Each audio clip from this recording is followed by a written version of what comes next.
أعوذ بالله من الشيطان الرجيم بسم الله الرحمن الرحيم عما يتساءلون عن النبأ العظيم الذي هم فيه مختلفون كلا سيعلمون ثم كلا سيعلمون ألم نجعل الأرض مهادا والجبال أوتادا وخلقناكم أزواجا وجعلنا نومكم سباتا وجعلنا الليل لباسا وجعلنا النهار معاشا وبنينا فوقكم سبعا شدادا وجعلنا سراجا وهاجا وأنزلنا من المعصرات ماء ثجاجا لنخرج به حبا ونباتا وجنات ألفافا. قال المؤلف والمفسر رحمه الله تعالى أدام النفع بعلومه وعلومكم في الدارين آمين إلى أن قال يقول تعالى منكرا على المشركين في تساؤلهم عن يوم القيامة إنكارا لوقوعها أما يتساءلون عن النبأ العظيم أي عن أي شيء يتساءلون عن أمر القيامة وهو النبأ العظيم يعني الخبر الهائل المفزع الباهر. اب مفسر رحمت اللہ علیہ سورۃ النبأ کی ان ابتدائی آیات مبارک کے بارے میں ارشاد فرماتے ہیں کہ ان آیات میں اللہ تبارک و تعالی نے مشرکین پر رد فرمایا اور انکار فرمایا. جو مشرکین آپس میں بیٹھ کر قیامت کے بارے میں باتیں کرتے ہیں اور سوال کرتے ہیں بطور انکار، ان کا مقصد کوئی اطمینان نہیں. ایک سوال ہوتا ہے جو آدمی کرتا ہے تحقیق کے لیے کہ مجھے اس مسئلے کے بارے میں اگر کوئی تذبذب ہے، کوئی تردد ہے، کوئی اضطراب ہے تو وہ سوال کر کے میں اطمینان اور یقین کامل حاصل کر لوں. اور ایک سوال ہوتا ہے نعوذ باللہ محض بربنائے استہزاء، بربنائے اناد اور بربنائے انکار کہ اچھا قیامت ہوگی، اچھا قیامت کب آئے گی، یہ جو کہتے ہیں پیغمبر قیامت ہوگی، اس قسم کے سوالات جب مشرکین اور کفار مکہ کرتے تھے تو ان کا مقصد انکار تھا اور استہزاء تھا اور اناد تھا. اصلاً ان کا قیامت پر ایمان ہی نہیں تھا، اور پھر اسی میں وہ خود بھی مختلف تھے، کوئی کچھ کہتا ہے، کوئی کچھ کہتا ہے اور کوئی کچھ کہتا ہے. تو اسی پر اللہ تبارک و تعالی نے ان آیات مبارکہ میں انکار فرمایا مشرکین کے اس تساؤل پر کہ ان ای شیئن، کس بات کے بارے میں یہ ایسی باتیں کرتے ہیں، اس خبر عظیم کے بارے میں، اس خبر کے بارے میں جو ڈرانے والی ہوگی، جو پریشان کرنے والی ہوگی، جو لوگوں کو دہشت ناک کر دی، اسی کے بارے میں یہ مذاق اور اناد اور استہزاء کرتے ہیں. اس لیے فرمایا کہ اما جو ہے یعنی طریق استفہام ہو گیا کہ ان ای شیء، یہ کس کے بارے میں تساؤل کر، امر قیامہ کے بارے میں. وہو النبأ العظیم، وہ ایک بہت بڑی خبر ہے، الخبر الہائل المفزع الباہر، ایسی خبر جو ڈرانے والی ہے، ایسی خبر جو دہشت ناک کرنے والی ہے، ایسی خبر جو لوگوں کو ہوش و حواس سے بھی نکال باہر کرے گی. جیسے کہ اللہ تبارک و تعالی نے سورۃ پاک میں دوسری جگہ بھی قرآن مقدس میں فرمایا ان زلزلۃ الساعۃ شیء عظیم، اور اس کے بعد اللہ تبارک و تعالی نے اس کی کیفیت کا بھی اظہار فرمایا ہے اسی سورۃ مبارک میں کہ یوم ترونھا تذہل کل مرضعۃ عما ارضعت وتضع کل ذات حمل حملها وترى الناس سکارى، کہ وہ تو ایسی دہشت ناک اور ایسا زلزلہ عظیم ہے کہ اللہ تبارک و تعالی نے فرمایا کہ یوم ترونھا، اس دن جو آپ دیکھیں تو دودھ پلانے والی اپنے بچے کو پھینک دے، حاملہ اپنے حمل کو گرا ڈالے، دنیا پہ دہشت ہوگی. یہ تو اس کے آنے سے قبل یعنی جب سور پھونکا جائے گا، اور جب قیامت قائم ہو جائے گی اس کا ہول کتنی ہوگا. اس لیے اللہ پاک نے فرمایا کہ اس خبر عظیم کے بارے میں یہ باتیں کرتے ہیں استہزاء. النبأ العظیم، اس خبر عظیم سے کیا مراد ہے؟ فرمایا البعث بعد الموت، کہ وہ قبروں سے دوبارہ اٹھنا، کیونکہ یہ بہت بڑی خبر ہے کہ اللہ تبارک و تعالی تمام عالم کو فنا کر دینے کے بعد پھر ان کو دوبارہ زندہ فرمائے. تمام عالم کو ختم کر دینے کے بعد پھر ان کو دوبارہ زندہ فرمائیں گے۔ تو اصل میں کفار اور مشرکین اور معاندین اور مکذبین یوم القیامہ جو ہیں، چونکہ اللہ کے قرآن پہ ایمان نہیں تھا، اللہ کے رسول پہ ایمان نہیں تھا، بعض وہ لوگ اپنے عقل کے غلام تھے۔ تو انسان جب خود ناقص ہے تو اس کا عقل بھی ناقص ہے، انسان جب خود ناقص ہے تو اس کا علم بھی ناقص ہے، انسان جب خود ناقص ہے تو اس کے سارے اعضاء اور حواس جو ہیں وہ بھی ناقص ہیں، وہ بھی ایک حد سے آگے تو جا نہیں سکتے۔ اسی لیے وہ اپنے عقل کو دوڑایا کرتے تھے کہ جی آدمی جب مر جائے گا اور عناصر اربع سے آدمی مرکب ہوتا ہے اور مرنے کے بعد گل جائے گا اور سڑ جائے گا اور ہر اجزاء جو ہیں اپنے اپنے کل میں مل جائیں گے، تو پھر یہ کیسے تمیز ہوگی کہ یہ مٹی فلاں آدمی کی ہے اور یہ پانی فلاں آدمی کا ہے اور یہ عنصر جو ہے آگ کا یہ فلاں آدمی کا ہے؟ یہ بات جی ہمارے عقل میں نہیں آتی۔ بس یہ دنیا ہے، چل رہی ہے، مر رہے ہیں، پیدا ہو رہے ہیں، جب ختم ہو جائے گی تو خلاص ختم ہو۔ اسی لیے قاعدہ ہے مومن اور کافر کا ایک فرق ہے۔ مومن اگر دنیا بھی کماتا ہے تو اللہ کی رضا کے لیے، جس کے اندر ایمان کامل ہے، وہ اگر دنیا میں کام کرتا ہے، تجارت کرتا ہے، نوکری کرتا ہے، پیسے جمع کرتا ہے، گھر بناتا ہے، تو ایک حدود میں رہتے ہوئے اور اللہ کے حقوق ادا کرتے ہوئے اور بندوں کے حقوق ادا کرتے ہوئے باقاعدہ زکوٰۃ ادا کر رہا ہے، صدقات کر رہا ہے، خیرات کر رہا ہے، حج ادا کر رہا ہے، بیواؤں کی، یتیموں کی، مسکینوں کی خبر گیری کر رہا ہے، اور ہر وقت ساتھ یہ بھی دھڑکا لگا ہوا ہے کہ میں نے اگلے جہان عالم آخرت میں بھی اللہ کے دربار میں پیش ہونا۔ لیکن ایک کافر جو ہے اس کا ہم ہوتا ہی دنیا، اس کا ہم جو ہے صرف دنیا ہی دنیا ہے خالص، کیونکہ اس کے سامنے اگلا عالم ہے ہی نہیں۔ اس لیے وہ کہتا ہے بھی جو کچھ کھانا ہے، پینا ہے، آرام ہے، دولت ہے، بس اسی میں زندگی اپنی کھپا دیتا ہے، اور انجام یہ نکلتا ہے کہ جب مرنے کے وقت آیا یا مرنے کے بعد آیا اب حسرتیں کرے گا، لیکن اس وقت کی حسرت جو ہے اس کو کیا فائدہ؟ پھر کہے گا یا حسرت علی ما فرطت فی جنب اللہ، اور پھر اس کے بعد کہے گا ہائے میں ایمان لے آتا، ہائے میں اللہ اور اللہ کے رسول پر ایمان لے آتا، اور پھر کہے گا اللہ میاں مجھے ایک دفعہ تو دنیا میں پھر بھیج دو، دیکھو میں کیسی آپ کی فرما برداری کرتا ہوں۔ پھر وہ سوال کرے گا رجعت الی الدنیا کا، لیکن اس وقت ان سوالات کے کیا فائدہ ہوگا؟ اس وقت اس حسرت اور ندامت سے کیا فائدہ ہوگا؟ اب بھی دیکھو نا دنیا میں اگر آپ کو کوئی آدمی غلط کام سے روکتا ہے، آپ نہیں رکتے، جب غلط کام میں پڑ گئے اور برباد ہو گئے پھر کہتے ہاں بات تو ٹھیک کہتا تھا۔ اب ٹھیک کہنے کا کیا فائدہ ہوگا آپ کو؟ فائدہ تو تب ہوتا ہے جب نصیحت والے کی نصیحت آدمی ابتدا میں سنے، آدمی اپنی ہوش و حواس میں سنے اور اس پر عمل کرے اور اس غلط راستے سے بچ جائے۔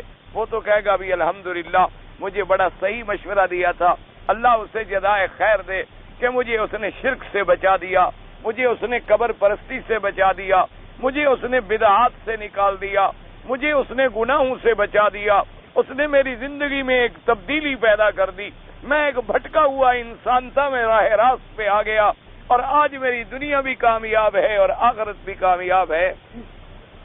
لیکن یہ ہوتا تب ہے، دعا کریں جب اللہ راضی ہو، اور خدا کی قدرت ہے، یعنی عجیب حالات ہیں دنیا میں۔ ہمارا تو بس اس کی ذات پہ ایمان ہے نا کہ جو بھی فرماتے ہیں اسی میں بہتری ہے اور خیر ہے۔ یعنی حیرت ہوتی ہے کہ جتنی اسلامی ملک ہیں اور جتنے مسلمان لوگ ہیں الا ماشاء اللہ ان کی اکثریت اللہ معاف کرے دین سے ہٹ رہی، اور جتنی کافروں کے ملک ہیں ان میں لوگ دوڑے دوڑے اسلام میں آ رہے ہیں، اور اتنی شدت سے اسلام میں داخل ہو رہے ہیں کہ بعض ملکوں کے بارے میں ابھی اعداد و شمار چھپے ہیں کہ آنے والے 10 سالوں میں بعض بڑے بڑے جو کافروں کے ملک ہیں اگر اسی رفتار سے اللہ کی رحمت سے اسلام پھیلتا رہا تو ان کے اندر اکثریت جو ہے وہ انشاءاللہ عالم اسلام کی ہو۔ یعنی عجیب حیرت کی بات۔ اچھا، اور پھر دوسری بات پہ بھی آپ نظر کریں، ایک آدمی مسلمان ہے نسلن، اس کا دادا بابا باپ ماں گھرانہ خاندان برادری قوم سب مسلمان، اس کو اسلام کا اتنی درد نہیں، اتنی تڑپ نہیں جو ایک نو مسلم جب اسلام لے آتا ہے جتنا اس کو تڑپ، اور اس کو ایک دھن لگی ہوئی ہے اسلام۔ یعنی آپ اگر مطالعہ کریں اور باہر نکلیں کہ بعض علماء کی خدمات سے، بعض اہل علم کی محنتوں سے، اور بعض اللہ کے دین کے درد رکھنے والوں کی کوششوں سے اور سعی سے، جو لوگ کافر تھے، نصرانی تھے اور یہودی تھے، دیگر مذاہب میں تھے، وہ اسلام میں آ گئے الحمدللہ۔ تو اسلام میں آنے کے بعد جو ان کی خدمات ہیں تو آدمی کا حیران رہ جاتا ہے کہ ہم لوگوں نے ان کے مقابلے پر کوئی 100 میں ایک حصہ بھی دین کی خدمت نہیں کی ہے جتنا ان نوجوانوں نے کی ہے۔ تو اس لیے یہ عجیب حیرت کی بات ہے کہ جو اسلام کے صحیح معنوں میں وارث ہیں اور جو اسلام کے صحیح معنوں میں حقدار ہیں اور جن کی نسلیں اسلام میں گزر گئی ہیں، وہ تو جناب بے راہ روی میں لگے ہوئے ہیں، فیشن میں لگے ہوئے ہیں، محرمات میں پڑے ہوئے ہیں، اور جناب ڈاکے میں، چوری میں، اللہ معاف فرمائے، اور منشیات کے بیچنے میں اور پیسہ بنانے میں، اور کوئی دین کا فکر نہیں۔ لیکن بار ابھی مجھے کر رہا تھا، ایک دوست بتلا رہے تھے، وہ کہیں واشنگٹن میں یا وہاں کوئی کرسٹل سٹی ہے وہاں گئے، انہوں نے کہا وہاں مجھے کچھ تبلیغی جماعت کے ساتھی ملے، تو ان کی وجہ سے کچھ لوگ وہاں جو تھے نو مسلم وہ اسلام لائے تھے، ان لوگوں سے انہوں نے ملاقاتیں کرائیں ہماری، انہوں نے کہا ہم نے ان کے چہرے، ان کی داڑیاں، ان کا سنت کے مطابق لباس، ان کا عقل حلال اور ان کا ایک ایک منٹ جو تھا پورے دن کا 24 گھنٹے کا وہ باقاعدہ ایک منظم حساب تھا کہ میں نے اس وقت نماز پڑھنی ہے، اس وقت دین کے لیے نکلنا ہے، اس وقت میں نے جا کے نوکری کرنی ہے، اس کے بعد جا کے میں نے جناب فلاں جگہ دین کی بات کرنی ہے، فلاں جگہ یہ کرنا ہے۔ انہوں نے کہا جب ہم نے ان کو دیکھا اور انہوں نے بتلایا کہ یہ نوجوان دیکھو، یہ نوجوان دیکھو، یہ کوئی 10,000 مسلمان کر چکا ہے، کوئی 2,000 کر چکا ہے، کوئی 4,000 کر چکا ہے، اور ایسے 24 گھنٹے جیسے کوئی دیوانے ہو گئے وہ اسلام میں لگے ہوئے۔ اور اس کے مقابلے میں ہمارے جو مسلمان جاتے ہیں وہ ہوائی جہاز سے اترتے ہیں، انگریزوں کا لباس پہن لیتے ہیں، انہی کے ہوٹلوں میں رہتے ہیں، انہی کی طرح کھاتے ہیں، خنزیر ملے تو ہڑپ، شراب ملے تو وہ بھی ہضم، اور حرام ملے حلال ملے کوئی پرواہ نہیں ہے، بس وہ جناب یہ ہے کہ ہم صاحب ہیں اور ہم بڑے پڑھے لکھے ہیں اور اتنے مہینے گرمی کے ہم نے جناب فلاں ملک میں گزارے ہیں اور اتنے مہینے گرمی کے ہم نے فلاں ملک میں گزارے ہیں۔ ان کو دیکھ کر جب ہمارے اعمال کو وہ لوگ دیکھتے ہیں وہ اسلام سے متنفر ہوتے ہیں۔ انا للہ و انا الیہ راجعون۔ بس دعا کریں اللہ پاک ہمارے حال پر رحم فرمائے، اللہ ہمیں بھی کچھ دین کے کام کی توفیق دیں، اللہ ہمیں بھی کچھ تڑپ دے، ہمیں بھی کچھ جذبہ دے۔ کام کرنے کا مطلب تو یہ ہوتا ہے نا کہ محنت کرو، کسی ایک آدمی کو شرک سے چھڑا لو، کسی ایک آدمی کو قبر پرستی سے چھڑا لو، کسی ایک آدمی کو بدعات سے نکال لو، کسی ایک آدمی کو بے نماز تھا نمازی بنا لو، کسی ایک آدمی کو بے دین تھا دین پہ لگا دو، کسی ایک آدمی کو جو سنت کا مخالف تھا اتباع سنت پہ لگا دو، تو سمجھو تمہاری محنت کامیاب ہو گئی کہ تم نے کچھ تو کیا دنیا میں، کوئی تمہارے پرچے میں چلو ایک آدمی کا نمبر تو لگ گیا، لیکن صرف آدمی کھاتا رہے پیتا رہے اور پیسے بناتا رہے اور چلا جائے، یہ کوئی زندگی تو نہیں ہے۔ کھانا پینا تو آپ سے ہم سے زیادہ تو جانور کھاتے، آپ کتنی کھا لیں گے؟ آپ سے ہم سے زیادہ جانور کھا لیتا، آپ سے ہم سے زیادہ بعض جانور ہیں جو نیند کرتے ہیں، آپ سے ہم سے بعض جانور ایسے ہیں جو زیادہ آرام میں رہتے ہیں۔ تو یہ کوئی رہنا اور کھانا اور پینا یہ کوئی زندگی تو نہیں ہے۔ زندگی تو یہ ہے کہ کسی آدمی کی زندگی بدلو، کسی ایک آدمی پہ محنت کر لو تاکہ آخرت کی نجات کا راستہ بن جائے۔ اس لیے فرماتی ہیں کہ النبأ العظیم سے کیا مراد ہے؟ قال قتادہ و ابن زید، حضرت قتادہ اور حضرت ابن زید رحمۃ اللہ علیہ فرماتے ہیں النبأ العظیم الباس بعد الموت، انہوں نے کہا کہ یہ خبر عظیم جو ہے اس سے مراد باس بعد الموت ہے۔ وقال مجاہد رحمہ اللہ تعالی هو القرآن، انہوں نے کہا کہ نبأ عظیم سے مراد جو ہے قرآن ہے۔ والازہر الاول، مفسر رحمۃ اللہ علیہ فرماتے ہیں کہ ظاہر قول اور راجح قول وہی پہلا ہے کہ مراد قیامت ہے۔ الذی ہم فی مختلفون، یعنی الناس فیہ علی قولین مؤمن بہ و کافر، ثم قال تعالی متوعدا لمنکری القیامہ الذین هم فیہ مختلف. اس کا ترجمہ مفسر رحمۃ اللہ علیہ نے یہ فرمایا کہ اس میں مختلفون کا معنی یعنی دو گروہ ہیں. ایک گروہ انکار کرنے والا یعنی کافر، اور ایک گروہ ماننے والا یعنی مومن. تو اس کے اندر مختلف ہیں یعنی قیامت کے بارے میں. ایک انکار کرنے والی جماعت ہے اور ایک اقرار کرنے والی جماعت. اور بعض علماء نے فرمایا کہ وہ اسی میں خود بھی آپس میں بھی مختلف ہیں، آپس میں بھی ان کا اختلاف ہے، آپس میں بھی ان کا انکار ہے. اس کے بعد اللہ تبارک و تعالی نے بطور تحدید فرمایا منکرین قیامت کے لیے کلا سیعلمون ثم کلا سیعلمون. فہذا تحدید شدید و وعید اکید. یہ بڑی سخت تحدید ہے اور بڑی سخت وعید ہے. اللہ نے فرمایا ہرگز نہیں ایسا جیسے تم کہتے ہو، ان قریب تم جان لو گے، ان قریب تم جان لو گے. ثم شرع تبارک و تعالی یبین قدرتہ العظیمۃ علی خلق الاشیاء الغریبۃ العجیبہ الدالۃ علی قدرتہ علی ما یشاء من امر المعاد وغیرہ.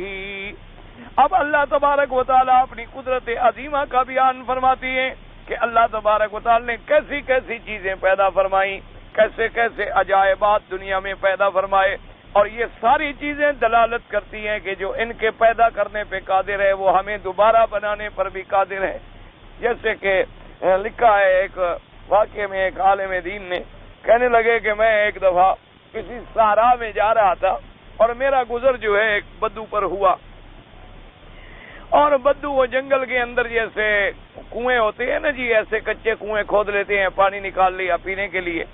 وہاں تھا، فرماتے ہیں مجھے خیال آ گیا. میں نے اس سے پوچھا کہ بھائی یہ تم بھی مسلمان ہو؟ اس نے کہا الحمدللہ میں مسلمان ہوں. میں نے کہا کیا کرتے ہو؟ اس نے کہا اونٹ چراتا ہوں. اور کیا کرتا ہوں؟ غریب آدمی اونٹ چراتا ہوں، اس کے بعد اسی پہ گزارا کرتا ہوں. اونٹ پہ کبھی بار برداری کر لی تو کوئی مزدوری مل گئی، کبھی اونٹنی کا دودھ بیچ لیا تو کوئی چارہ نہیں مل گئے. اسی طرح زندگی میں گزار رہا ہوں. تو میں نے کہا اچھا تمہارا اللہ کے بارے میں کیا عقیدہ ہے؟ اس نے کہا خدا وحدہ لا شریک ہے، اس کی ذات کا کوئی شریک نہیں ہے، وہ قادر ہے. اور نے کہا کہ بھئی میرے دل میں خیال. نے کہا بھی تمہیں کیسے پتا چلا؟ کوئی اس کے بارے میں دلائل تمہیں آتے ہیں؟ تو وہ میرے پاس دیکھ کے ہنسنے لگا. کہنے لگا مجھے تم عجیب آدمی معلوم ہوتے ہو. میں نے کہا کیسے؟ اس نے کہا کہ دیکھو یہ البارۃ تدل علی الجبل، یہ جو مینگنیاں پڑی ہے ان کو دیکھنے کے بعد ہم سمجھ لیتے ہیں کہ اونٹ ہے، اونٹ یہاں سے گزرا ہے. اور مینگنیاں پڑی ہوں تو سمجھ لیتی ہیں بکریاں گزری ہیں. اور اگر گوبر پڑا ہو تو سمجھ لیتے ہیں کہ گائے گزری ہے. تو یہ چیزیں اونٹ پہ دلالت کرتی ہیں. اور یہ تمہارے پاؤں کے نشان دلالت کرتے ہیں کہ انسان کا پاؤں ہے. یہ پاؤں لگا ہو تو ہم سمجھ لیتے ہیں بگیاڑ کا پاؤں ہے. تو یہ ساری چیزوں سے ہم پاؤں دیکھ کے بگیاڑ اور انسان میں فرق کر لیتے ہیں. ساری کائنات کو دیکھ کر خدا کو نہیں سمجھ سکتے. عجیب بات ہے. میں نے کہا تم تو مجھے کو پاگل نظر آتے ہو. انہوں نے تو ویسے پوچھا تھا بیچارے سے کہ دیہاتی آدمی ہے بیچارہ، اس کو اللہ کی توحید کی کیسے سمجھ ہوگی؟ تو اس نے کہا تم عجیب آدمی ہو. بھئی ہم جنگل کے لوگ ہیں، ہم دیکھتے ہیں کہ جی یہ پاؤں پڑا ہے، ہم کہتے ہیں ہاں یہاں سے ہرن گزرا. ہم دیکھتے ہیں جی یہ پاؤں گزرا ہے، ہاں یہ پاؤں تو معلوم ہوتا ہے گیدڑ کا ہے. اور یہ پاؤں جو ہے یہ بگیاڑ کا ہے. اور یہ گوبر پڑا ہے، ہاں یہ گوبر کسی اونٹ کا تو نہیں ہو سکتا، یہ گائے کا ہے. اور یہ جناب بار پڑا ہے، ہاں یہ تو اونٹ کا ہے. تو اس نے کہا ان چیزوں کو دیکھنے کے بعد اونٹ سمجھ آ جاتا ہے، پاؤں دیکھنے کے بعد بندے کا پتہ لگ جاتا ہے. تو یہ سارے آسمان اور زمین کا جو نظام چل رہا ہے اس میں غور کرنے کے بعد اتنی بھی سمجھ نہیں آتا کہ اس کے چلانے والا بھی کوئی ہے اور وہ وحدہ لا شریک ہے. اس لیے اب اللہ تبارک و تعالی نے ادلہ کا ذکر فرمایا ہے جو دلالت کرتے ہیں علی قدرتہ الکاملہ وعلی خلق الاشیاء العجیبۃ الغریبہ، کہ اللہ تبارک و تعالی نے کیسے کیسے عجائب پیدا فرمائے، کیسے کیسے غرائب پیدا فرمائے. لیکن خدا کی قدرت ہے، اللہ تبارک و تعالی جب ناراض ہو نا تو عقل پہ پردے پڑ جاتے ہیں. یہ قاعدہ ہو. بس دعا فرمائیں کہ اللہ ہمیں ہدایت کرے. دیکھو نا جی، ورنہ ہم آپس میں بیٹھے ہیں ٹھنڈے دل سے. مسئلے کو چھوڑیں آپ، پارٹیوں کو چھوڑیں، دیوبندی بریلوی ان کی باتیں چھوڑ دیں. آپ ایک انسان کی حیثیت میں اللہ کے کعبے میں بیٹھے ہو، دماغ کو خالی کر لو. ایک ٹھنڈے دل سے سوچ لو کہ ایک آدمی جب کسی پیر یا فقیر یا بزرگ کی قبر پہ جاتا ہے، مزار پہ جاتا ہے، ایمان سے کہیں اسے نہیں پتا کہ بھئی یہ فقیر بزرگ آخر فوت ہو گئے تبھی قبر بنی نا. اتنا تو سمجھتا ہے کہ بھئی آخر ان پہ موت آئی، مرنے کے بعد یہ قبر میں آ. جب تک زندہ تھے تو باہر دنیا میں تھے، اور جب موت آ گئی تو قبر میں آ گئے، اور اپنے آنکھوں سے دیکھتا ہے، سمجھتا ہے کہ بھی اس کی قبر جو ہے فلاں آدمی نے کھودی ہے، جنازہ اس کا فلاں نے پڑھایا ہے، کندھا اس کو فلاں فلاں آدمیوں نے دیا ہے، قبر میں اس کو فلاں فلاں آدمیوں نے اتارا ہے، اس کے اوپر جناب یہ نشانی اور علامت فلاں فلاں نے بنائی ہے، یہ بیوی چھوڑ گیا، بچے چھوڑ گیا، بیٹے چھوڑ گیا، اولاد چھوڑ گیا، پوتے پوتیاں چھوڑ گیا، اور اس کے بعد یہ اللہ کے ہاں اگلے جہان کی طرف روانہ ہو گیا۔ یہ ساری چیزیں سمجھنے کے بعد پھر کہتا ہے جی میری مدد کرو۔ عقل کی بات، آپ پارٹی کو چھوڑیں، دماغ میں چھوڑ دیں کہ بھی بریلوی کیا کہتا ہے یا دیوبندی کیا کہتا ہے یا فلانا کیا کہتا ہے، اس بات کو چھوڑیں۔ آخر اللہ نے ہمیں انسان بنایا، ہمیں عقل تو دیا ہے، اللہ تبارک و تعالیٰ نے ہمیں عقل تو دیا ہے۔ ایک اصولی سی بات ہے، مثال کے طور پر دیکھیں نا، یہ مثلاً یہ ایک چیز، اس میں ہم اینک رکھتے ہیں، اب یہ خالی، جب خالی ہے تو اس سے اینک نکلے گی۔ اب اگر میں زور لگاتا رہوں بھی اینک نہیں نکل رہی، اور اندر اینک ہو تو نکلے گی نا۔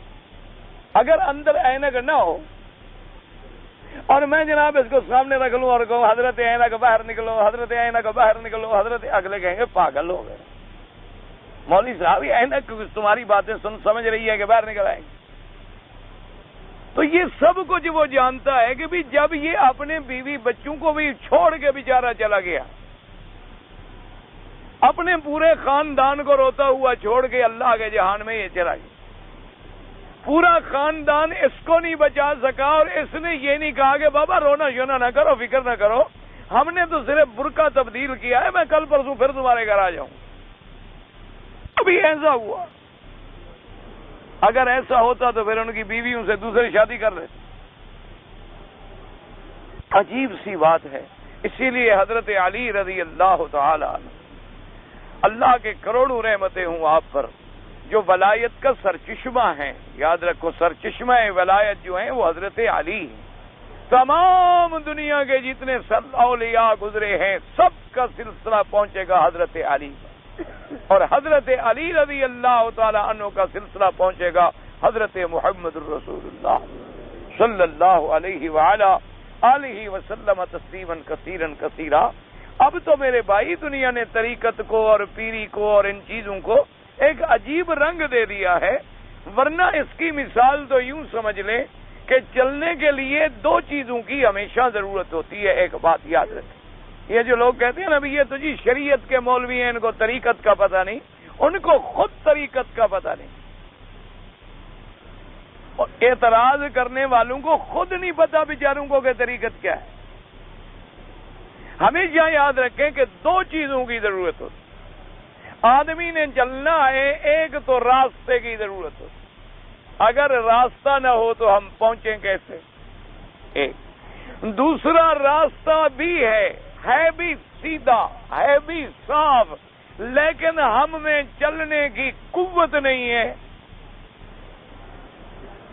تو پھر بھی ہم اس منزل پر نہیں پہنچ سکتے۔ ہمیشہ اصول رکھیں، دو چیزیں بڑی ضروری ہوتی۔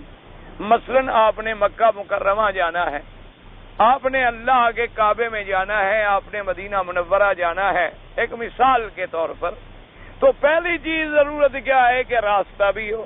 اگر راستہ نہ ہو، پہاڑ کھڑے ہیں، کوئی راستہ ہی نہیں، یا درمیان میں دریا ہے، یا درمیان میں پانی ہے، یا درمیان میں کوئی حاجز ہے، تب بھی آپ نہیں جا سکتے۔ راستے کا ہونا بھی ضروری ہے۔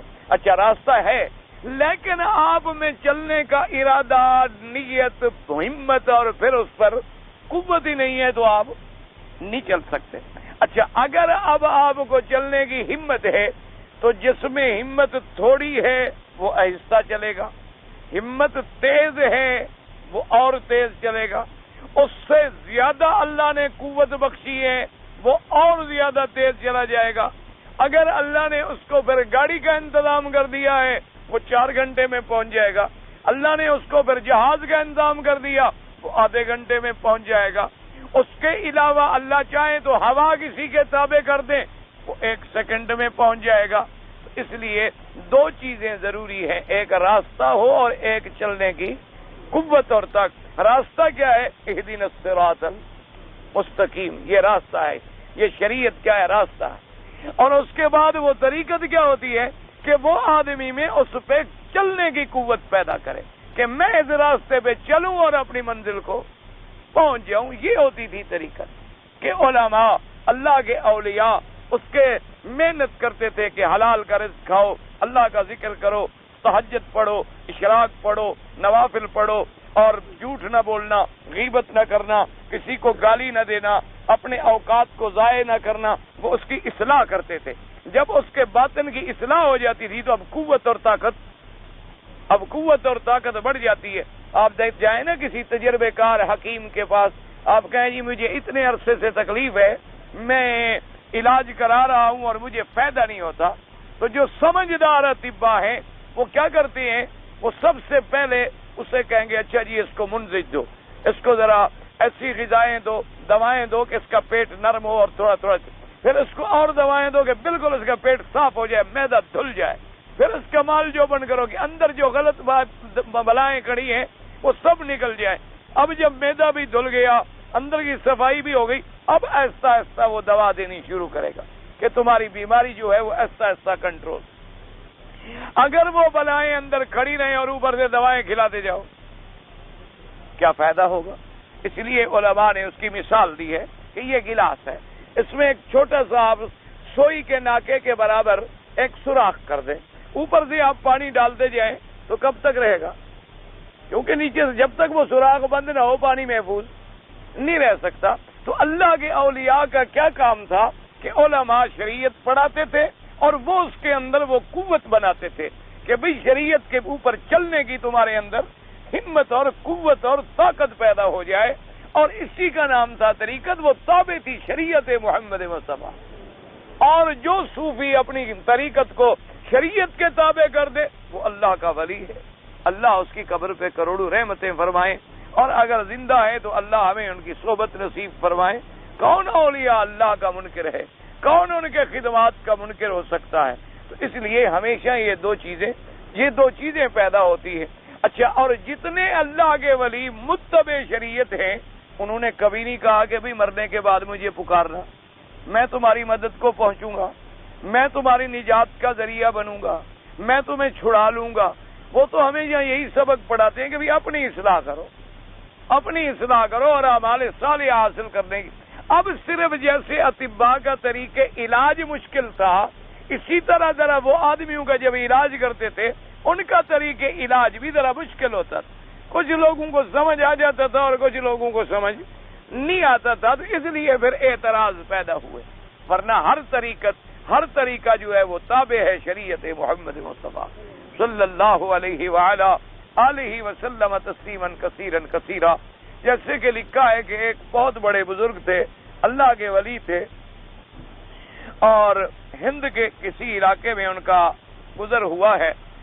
وہ جب فوت ہو گئے تو ان کا ایک نوجوان لڑکا تھا. اب گھر والوں نے اور رشتہ داروں نے مشورہ کیا کہ بھئی والد کی زندگی میں تو تم نے کچھ سیکھا نہیں، تمہارے والد اتنے بڑے محدث تھے، عالم تھے، اللہ کے ولی تھے، وہ تو فوت ہو گئے اور تم تو کھیل کود میں رہے. اب تم مہربانی کرو کچھ اپنی اصلاح کرو تاکہ والد کے نقش قدم پہ چلو اور اللہ کے دین کا کام کرو اور یہ جگہ آباد رہے. اس نے کہا بھی بات تو ٹھیک ہے لیکن میں کیسے کروں؟ انہوں نے کہا تمہارے والد کے ایک بہت بڑے خلیفہ تھے اور بہت بڑے ان کے محبوب اور پیارے ساتھی تھے اور وہ فلاں شہر میں رہتے ہیں، تم ان کے پاس چلے جاؤ. شاید وہ اس زمانے میں بخارا میں رہتے تھے جہاں سے حضرت امام بخاری رحمت اللہ علیہ گزرے. ان کے پاس جا کر اپنا کچھ اصلاح کر. اس نے انہیں خبر بھیج دی کہ میں حاضر ہو رہا ہوں. اب جناب اس زمانے میں ہند سے ہندوستان سے جانا بخارا بڑا مسئلہ تھا. بہرحال جب وہ پہنچے تو وہ جناب بزرگ جو تھے اس کے والد کے خلیفہ بھی تھے اور بہت بڑے بزرگ بھی تھے، اس تمام جماعت کو لے کے سڑک پہ کھڑے ہیں. اور یہ نوجوان بچہ آیا اور بڑی محبت سے ملے، بڑے ادب سے ملے اور اس سے جناب پھر گھوڑے پہ سوار کیا اور خود آگے پیدل چلے اور اپنے گھر میں لے گئے اور وہاں اس کو مسند پہ بٹھایا اور آپ دو زانو ہو کر اس کے آگے بیٹھ گئے. لوگوں نے کہا حضرت یہ کیا کریں؟ انہوں نے کہا میرے تو آخر شیخ کا بیٹا ہے جس کے باپ سے میں نے یہ سارا کچھ حاصل کیا ہے، وہ میرے گھر میں آئے ہیں تو میرے لیے ضروری ہے کہ میں اس کی تکریم کروں اور اس کی عزت کروں اور اس کا احترام کروں. خیر 2-3 دن گزر گئے, مہمانی ختم ہو گئی. انہوں نے پوچھا کہ حضرت کیسے تشریف لائے؟ انہوں نے کہا حضرت میرے والد نے جو آپ کو سکھلایا تھا وہ مجھے سکھلا دیا. انہوں نے کہا اچھا یہ بات ہے, تو آپ مہربانی کریں وہاں جا کے بیٹھو. اس نے کہا کیا مطلب حضرت؟ ابھی تو آپ مجھے اوپر. انہوں نے کہا بس سیکھنا ہے تو سیکھنا, تو پھر ایسے نہیں ہوتا, اب آپ کو طالب بننا. انہوں نے کہا جی ٹھیک. اور ان کے ذمہ ڈیوٹی یہ لگائی کہ تم روزانہ مسجد کے لیٹرین جو ہیں دھویا کرو.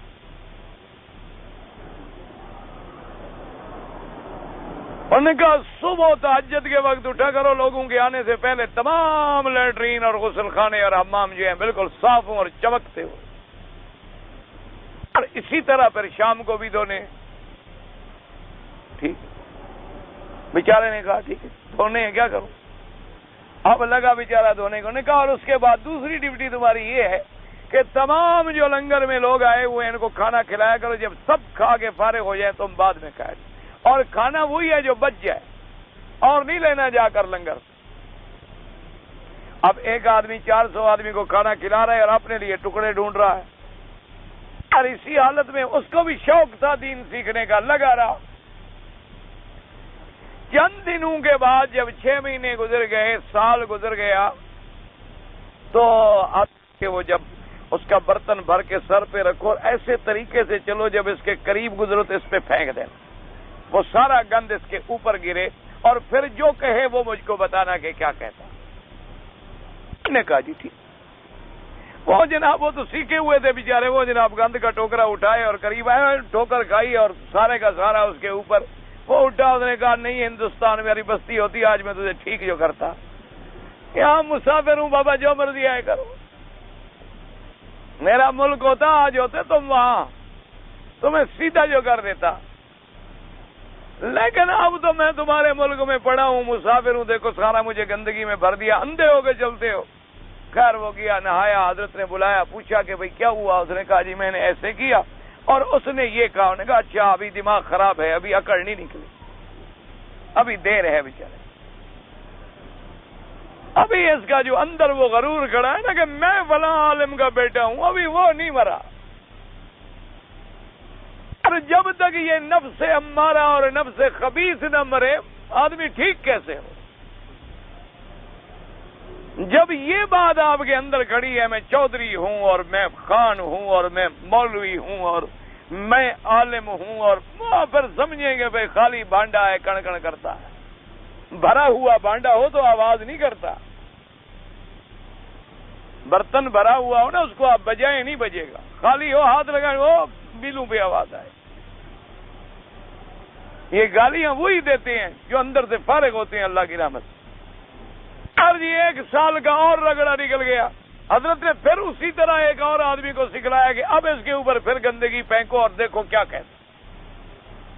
سال کے بعد اس نے جب دوبارہ جناب آگے گندگی پھینکی تو وہ جلدی سے اٹھا. اس نے کہا بھائی تمہیں تو چوٹ نہیں لگی, میرا کیا ہے یار, میں تو نہا لوں گا, دھو لوں گا, تم گر گئے, اللہ پاک تم پر رحمت کر. بھائی تمہیں تو کوئی چوٹ نہیں آئی؟ اس نے کہا نہیں چوٹ تو نہیں آئی, بس میں گر گیا, بچ گیا. واپس آیا, حضرت سے کہا, نے کہا بس اب انسان بن گیا, اب ٹھیک ہو گیا, اب وہ اندر سے اکڑ ختم ہو گئی. انہوں نے کہا اب آؤ تو اب میں تمہیں پڑھاتا ہوں, اب تم میں چلنے کی طاقت آ گئی ہے تو تمہیں پٹڑی پہ چلاؤں. پہلے تو تم چلنے کے قابل ہی نہیں, تمہیں کہ میں کیسے چلاتا اور کیسے سکھاتا. اور یہ ہوتا تھا مانا طریقت کا کہ مختلف راستے اختیار کر کے دیکھتے تھے کہ یہ تکبر کا مریض ہے, یہ آدمی جھوٹ کا بیمار ہے, یہ غیبت کا مریض ہے, یہ زنا کا مریض ہے, یہ شراب کا مریض ہے, یہ نشے کا مریض ہے, یہ فلاں بیماری کا مریض ہے, اس کو ان بیماریوں سے باہر نکالنا ہے. اسی طریقے سے علاج کرتے تھے, اور وہ طریقے تابع ہوتے تھے شریعت محمد مصطفیٰ صلی اللہ علیہ وسلم. لوگوں نے پھر جناب تماشے بنا لیے. تو اب جناب اگر ایک آدمی کو اتنی بھی اللہ عقل نہ دے کہ بھی ایک آدمی فوت ہو گئے, قبر میں آ گئے, خاندان کو اکیلا چھوڑ گئے, بچوں کو روتا ہوا چھوڑ گئے, وہ ان کے لیے کچھ نہیں کر سکے, تو مجھے کیا نفع نقصان پہنچ جائیں گے؟ مجھے کیا نفع نقصان پہنچے؟ اور جب تک زندہ رہے تو مرید دیتے اور کھاتے تھے. بھائی جب تک پیر زندہ موجود ہو تو کس کے گزارا کس پہ کرتا ہے؟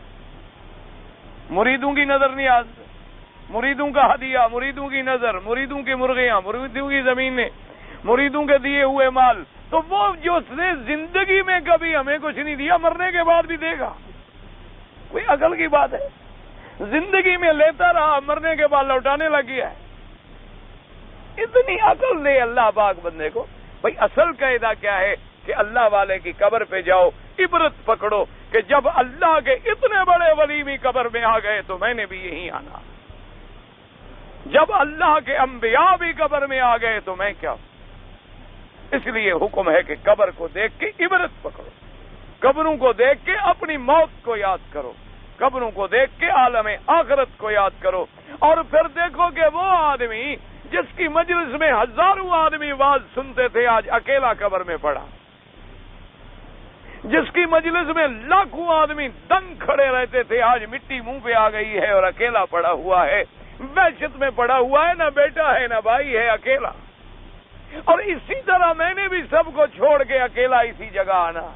یہ عبرت پکڑو، اور عبرت پکڑ کے پھر اس پہ رحم کھاؤ کہ میرا اللہ یہ تیرا کتنا پیارا بندہ تھا، کتنا مقبول بندہ تھا، تو نے اسے دنیا میں کتنی عزت بخشی تھی کہ ساری دنیا اس کے پاؤں پہ پڑی تھی، آج یہ اکیلا قبر میں پڑا ہے، تیری رحمت کا محتاج ہے۔ میرا اللہ تو اس پہ رحمتیں فرما، تو اس کے درجات بلند فرما، تو اس کو جنت الفردوس میں اعلیٰ جگہ عطا فرما، یا اللہ اس کی غربت کو رحمت سے بدل دے۔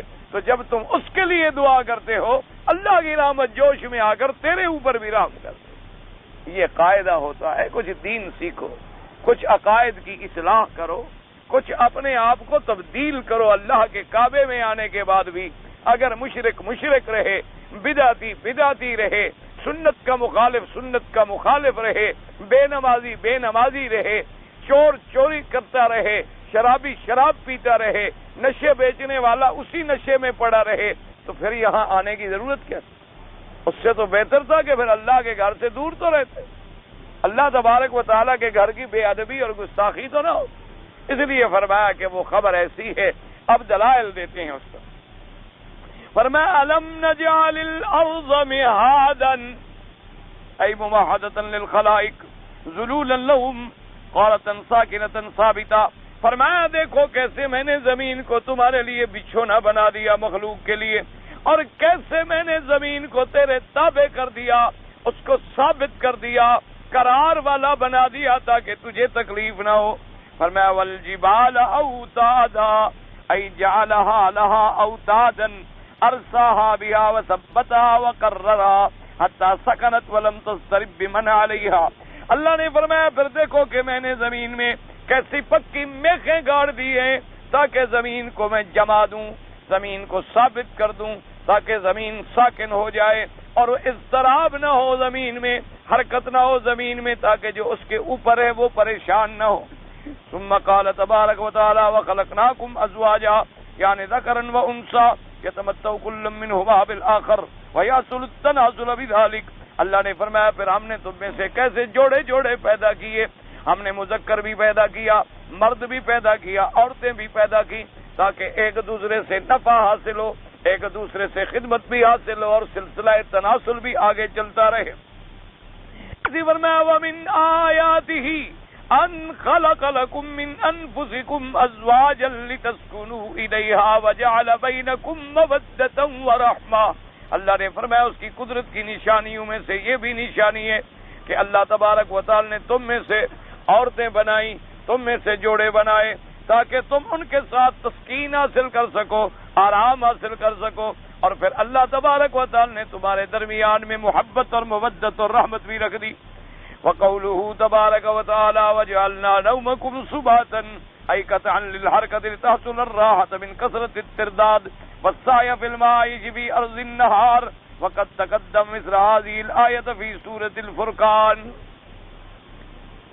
تو کوئی مانگنے والا ہوگا، آپ اللہ کے قرآن کی طرف توجہ کریں، دعا کریں، بس اللہ پاک رحمت فرمائے۔ اگر اتنی سختی نہ کریں نا یہ لوگ کسی کو حرم میں نماز ہی نہ پڑھنے۔ آپ کو تجربہ کرنا ہو نا جی تو ابھی 10 روپے نکالیں، ایک ایک ریال کر کے ذرا خیرات تقسیم کریں، پھر دیکھیں گے انشاءاللہ آپ کے کپڑے بھی تقسیم ہو جائیں گے، آپ کا بدن بھی تقسیم ہو جائے گا۔ اور یہی ایک ہی کام ہے، انا للہ و چھوٹے چھوٹے بچے، بچیاں، نوجوان بچے، لڑکے ابھی چلنے کے قابل ہوئے ہیں اور باپ ظالم ماں باپ نے بیک پہ لگائے۔ انا للہ و انا الیہ راجعون۔ اللہ تبارک و تعالی رحمت فرمائے۔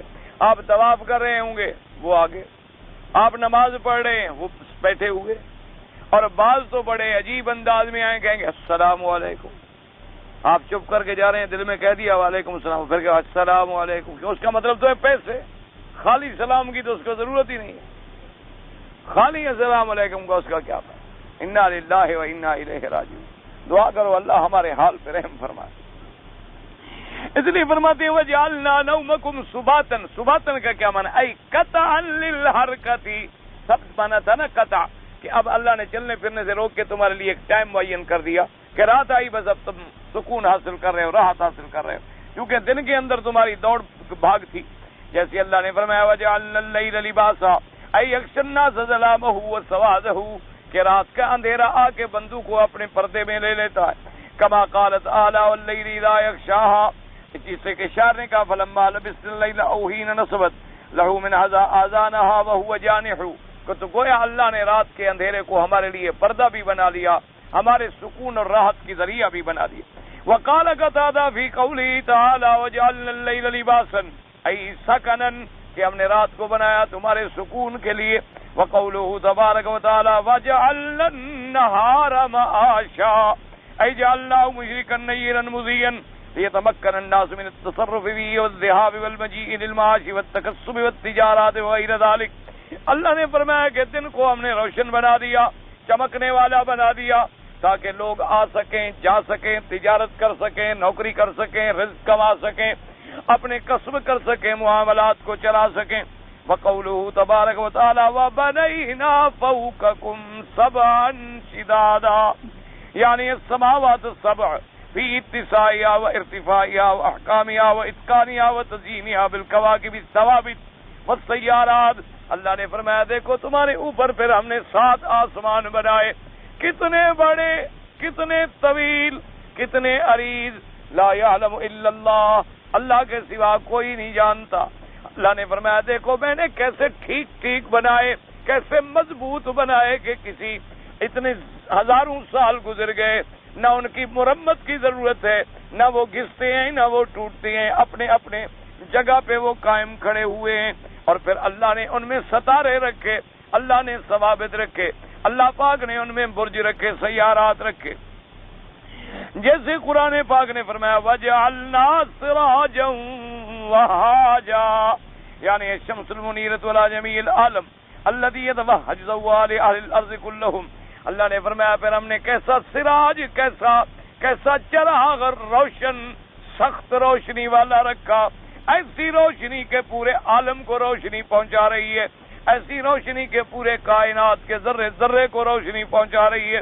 ولہذا قال تعالی وجعلنا سراجا وهاجا، اور وقوله تبارک وتعالی وانزلنا من المعصرات ماء ثجاجا۔ ان کے ذکر کرنے کا مقصد کیا ہے کہ جو پروردگار عالم زمین پیدا کرنے پہ قادر ہے، آسمانوں کو بنانے پہ قادر ہے، آسمانوں میں ستاروں کے نظام کو قائم کرنے پہ قادر ہے، سورج کے نکالنے، چمکانے، روشن کرنے پہ قادر ہے، پھر سورج کو چھپانے پہ قادر ہے، وہی پروردگار عالم اس دنیا کو فنا کر کے دوسرے عالم کے پیدا کرنے پر بھی قادر ہے۔ تو یہ سارے دلائل اسی لیے آ رہے ہیں تاکہ آپ کو قیامت کا، آخرت کا یقین جو ہے وہ زیادہ ہو جائے۔ اسی لیے علماء نے لکھا ہے کہ روزانہ اللہ نے ایک نظام رکھ دیا کہ رات آ گئی، دن چلا گیا، دن آ گیا، رات چلی گئی، تاکہ اس نظام کے چکر کو دیکھ کے بھی آدمی سمجھے کہ جیسے یہ ایک دن گزر گیا اسی طرح یہ دنیا بھی گزر جائے، جیسے یہ رات گزر گئی اسی طرح یہ عالم بھی فنا ہو جائے گا اور دوسرا عالم آ جائے گا اللہ کی قدرت سے۔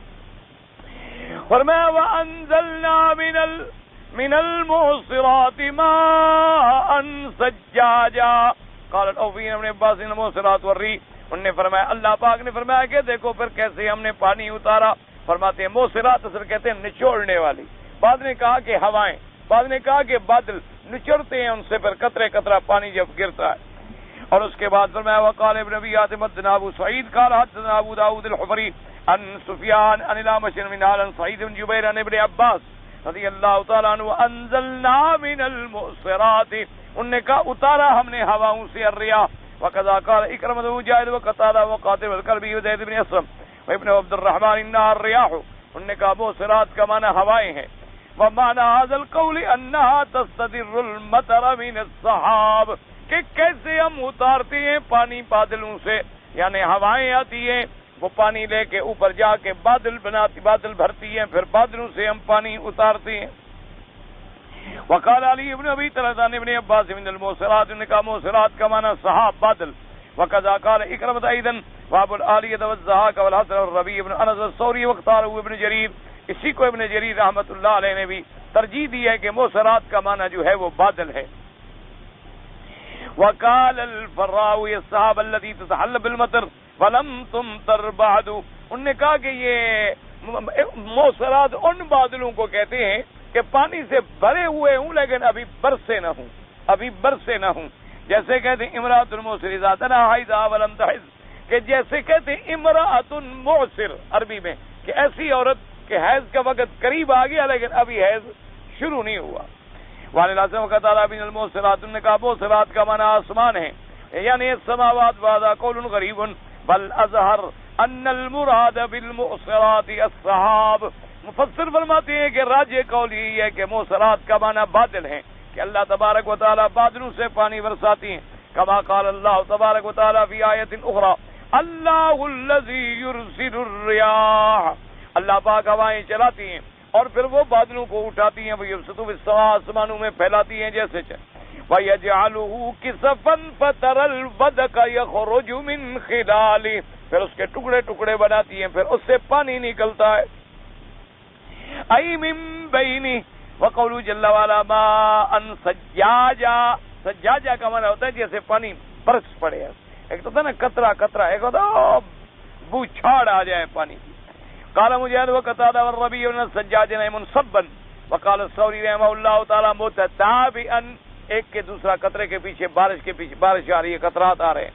وقال ابن زید کثیرا، انہوں نے کہا کہ سجاجن کا معنی یعنی بہت پانی برسایا۔ قال ابن جی اور فی کلام العرب فی صفۃ الکثرۃ السج وانما السج الصب المتتابع، مفسر فرماتا ہے کہ سج کا معنی بہت کبھی نہیں آیا لغت عرب میں، سج کہتی ہیں پانی کا لگاتار برسنا، جیسے کہتے ہیں جی پانی کیا برسا ہے جی، گویا پانی انڈیل دیا گیا، معلوم ایسا ہوتا ہے جی جیسے کہ اللہ پاک نے پورے پانی کو انڈیل دیا، تو اس لیے کہتے ہیں جیسے کہ حضور پاک نے فرمایا افضل الحج الحج والسج، حج کی افضلیت کے بارے میں آپ نے فرمایا کہ جس میں تلبیہ کے ساتھ بلند آواز کی جائے اور قربانی کا خون بہایا جائے، کہ جب قربانی کے جانور کو ذبح کریں گے تو خون ایسے بہتا ہے جیسے ندی بہ رہی اور نالے بہ رہے، ایک ہوتا ہے قطرہ قطرہ ٹپکنا، ایک ہوتا ہے کہ چھری پھیری اور پورے خون کے پر نالے چھوٹ پڑے، یعنی سب دماء البدن، کہ قربانیوں کے اونٹوں کو ذبح کیا اور خون بہایا۔ ہکذا قال قل فی حدیث المستحاضہ حين قال لا رسول اللہ انا اترك القرص یعنی انتا تشیب القطنی، فقالت یا رسول اللہ اکثر من ذلك انما اسج سجا، ایک عورت آئی اس نے کہا حضور مجھے بیماری ہے استحاضہ کی، میرا خون جو ہے وہ بند نہیں ہوتا ہے، تو خون جاری رہتا ہے، آپ نے فرمایا غسل کر لیا کرو اور کپاس رکھ لیا کرو تاکہ خون جو ہے نیچے نہ گرے، تو اس نے کہا حضور میرا ہو تو اتنا زیادہ خون ہے کہ وہ کپاس سے نہیں روک سکتا ہے، انما اسج سجا، میں تو ایسے معلوم ہوتا ہے جیسے خون انڈیل رہی ہے۔ فی دلالت اللہ استعمال سج فی الصب المتتابع، مفسر تو صرف وہ سب کا معنی لے رہا ہے کہ سجاجن کا معنی کیا ہے، سجاجن کا معنی ہے کسی چیز کا انڈیلنا، یکدم بہنا۔ وقوله تبارک وتعالی نخرج به حبا ونباتا وجنات الفافا ای لنخرج بهذا الماء الكثير الطيب النافع المبارک، اللہ نے فرمایا اس پانی برکت والے سے، اس پانی جو ہم نے بہت اتارا ہے اس سے پھر نکالتے ہیں ہم حب کو، دانے نکالتے ہیں جو تیری غذا بنتے ہیں، یدخر الاناسی والانام، تیری بھی غذائیں بنتی ہیں، مویشیوں کی بھی غذائیں بنتی ہیں، وغنباتا ای قدر یؤکل رزوا، اور تمہارے لیے سبزیاں پیدا کرتی ہیں جو تازہ تازہ تم استعمال کرتے ہو، وجنات ای بساتین وحدائق من ثمرات متنوعہ، اور تمہارے لیے پھر اس پانی سے زمین میں ہم باغات پیدا کرتے ہیں، یہ انگوروں کا باغ ہے اور یہ کھجوروں کا باغ ہے اور یہ آموں کا باغ ہے اور جناب یہ مالٹے کا باغ ہے اور یہ فلاں ہے اور یہ فلاں ہے۔ فرمایا مختلفۃ وطعوم وروائح متفاوتہ، اور باغوں کے ہر پھل کی پھر الگ الگ خوشبوئیں ہیں۔ وَإِنْ كَانَ ذَلِكَ فِي بُقْعَةٍ وَاحِدَةٍ مِنَ الْأَرْضِ مُجْتَبَىٰ، زمین کا ایک ٹکڑا ہے، پانی ایک ہے، درخت مختلف ہیں، ہر درخت کی پھر خوشبوئیں مختلف ہیں، ہر درخت کا پھل مختلف ہے، ہر پھل کا ذائقہ مختلف ہے۔ اللہ نے فرمایا کہ دیکھو میری قدرت سے اندازے لگاؤ، تو جو خداوند قدوس ایسی چیزیں بنانے پہ قادر ہے وہ ان کو فنا کرنے پر بھی قادر ہے اور دوبارہ بنانے پر بھی قادر ہے۔ لہذا قال تبارک و تعالی وجنات الفافا، قال ابن عباس غیر الفافا بنا مجتمعا، کٹھے، او دیکھو درخت میں درخت ملا ہوا ہے۔ وهذه كقوله تبارك وتعالى وفي الأرض قطع متجاورات وجنات من أعناب وزرع ونخيل صنوان وغير صنوان يسقى بماء واحد ونفضل بعضها على بعض في الأكل إن في ذلك لآيات لقوم يعقلون۔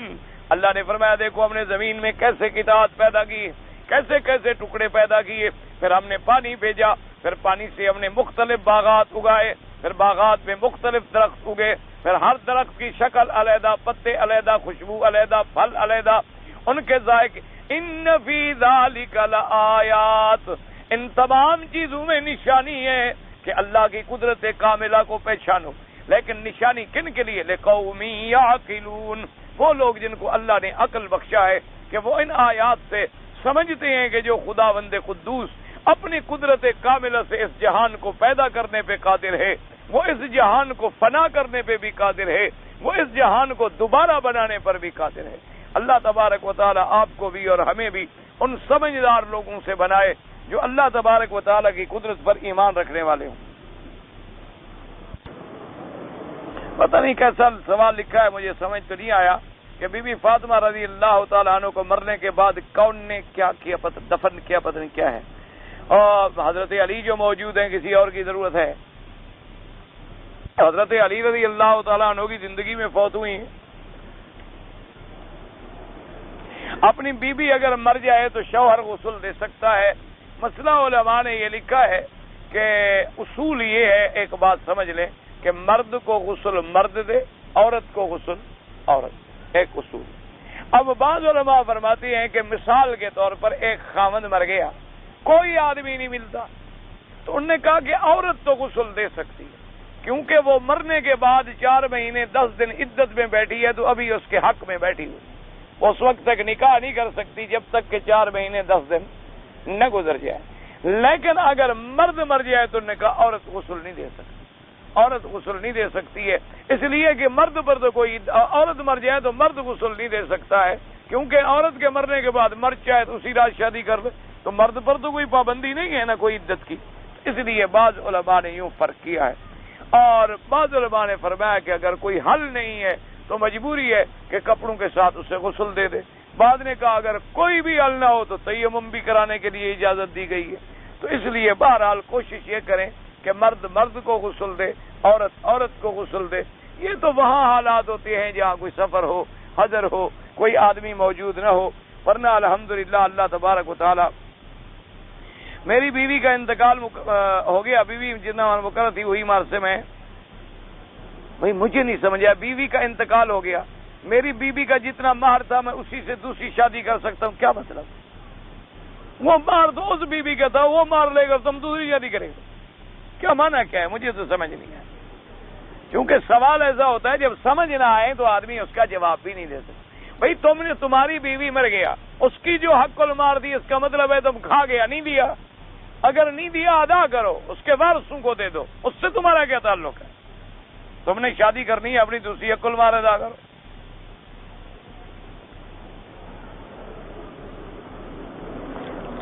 بیوی کے بال سفید ہو گیا، تمہارا بھی ہو جائے گا۔ ویسے بیوی مہندی لگائے خطاب کوئی حرج نہیں۔ ایک مولوی صاحب نے مقتدیوں کو ناراض کر دیا، مقتدی بھی ناراض ہو گیا، تو اللہ دونوں کو ہدایت۔ یہ کچھ سوال ہے مولوی صاحب سے پوچھنے کا؟ ناراض ہو گیا تو اللہ ہدایت دے۔ ایک آدمی نے مجھے رقم دیا ہے مسجد کے لیے، اور وہ رقم ہے زکوٰۃ کی۔ بالکل ٹھیک ہے، زکوٰۃ کی رقم سے مسجد کی تعمیر میں خرچ نہیں ہو سکتی، زکوٰۃ کی رقم سے مدرسہ بنے یا مسجد بنے نہیں بن سکتی، زکوٰۃ مستحق کو دینا۔ اب میں اس کو واپس کر دوں، واپس کیوں کر دو؟ تم اس کو زکوٰۃ کے مصرف میں لگا دو، مسجد میں نہ لگاؤ، تم اس کو کسی مستحق مسکین غریبوں کو دے دو، نہ تو مولویوں سے مسئلہ پوچھ لو، بڑا آسان تمہیں مسئلہ بتا دیں گے، ایک غریب آدمی کو دے دو، پھر وہ مسجد کو دے دو۔ تم نے زکوٰۃ دے دی، اب وہ اگر مسجد کو دے اس کی مرضی۔ مولویوں کے پاس بڑے رستے ہیں، پیسے مولوی لے کر کوئی نہیں دیتا، تم بھی مسئلہ پوچھ رہے ہو، دے گے تم بھی نہیں، شرط لگا۔ بہرحال اللہ تمہیں توفیق دے، تم نے اچھا مسئلہ پوچھا ہے۔ بہرحال زکوٰۃ جو ہے مسجد پہ نہیں لگ سکتی، اور تم اسی آدمی کو بتا دو کہ اگر یہ پیسہ زکوٰۃ کا ہے تو میں مستحقین کو دے دوں گا، مسجد پہ نہیں لگ سکتا۔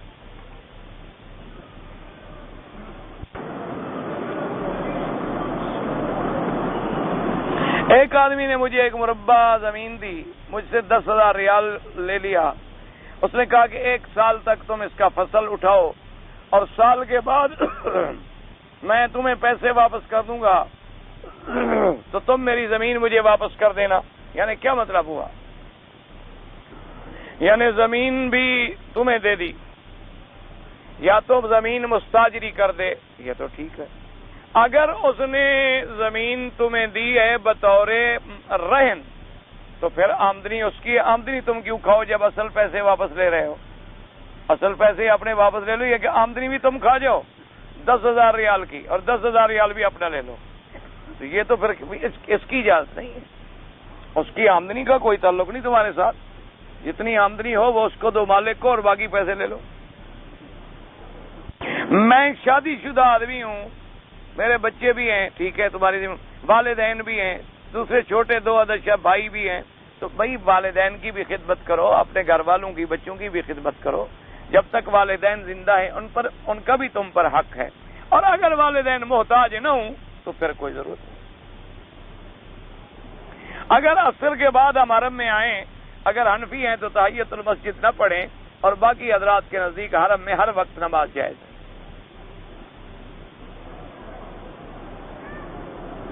تیمم میں پہلے منہ پر پھر ہاتھوں پر، اور تشہد میں انگلی کیوں ملاتے ہیں کہ لا الہ نفی کرتے ہیں، الہ باطلہ کی، اور الا اللہ پہ اس بات کرتے ہیں۔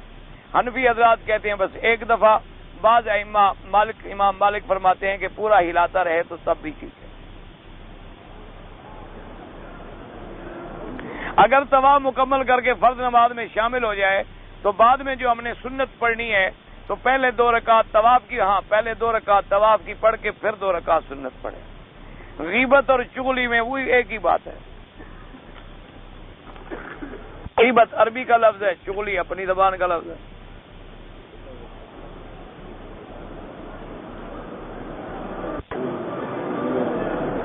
میری والدہ نے آپریشن کرایا ہے اور ڈاکٹروں نے منع کیا ہے کہ وہ پانی نہ لگائے آنکھوں کو، تو آپ مسح کر سکتی ہیں اور اشارے سے نماز پڑھتی رہے، کوئی بات نہ کریں سجدہ، اگر نہیں پڑھی تو قضا کریں۔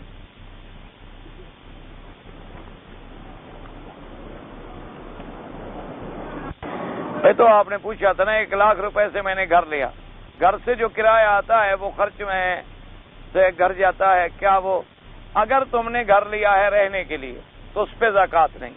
اچھا، گھر آتا ہے کرائے کے لیے، پھر کرایہ تمہاری رہائش پہ لگ گیا تب بھی برابر ہو گئے تم، اگر بچ جاتا ہے پھر زکوٰۃ ہے، سیدھی سی بات۔ میں نے وتر نماز پڑھتے پڑھتے رکعت پتہ نہیں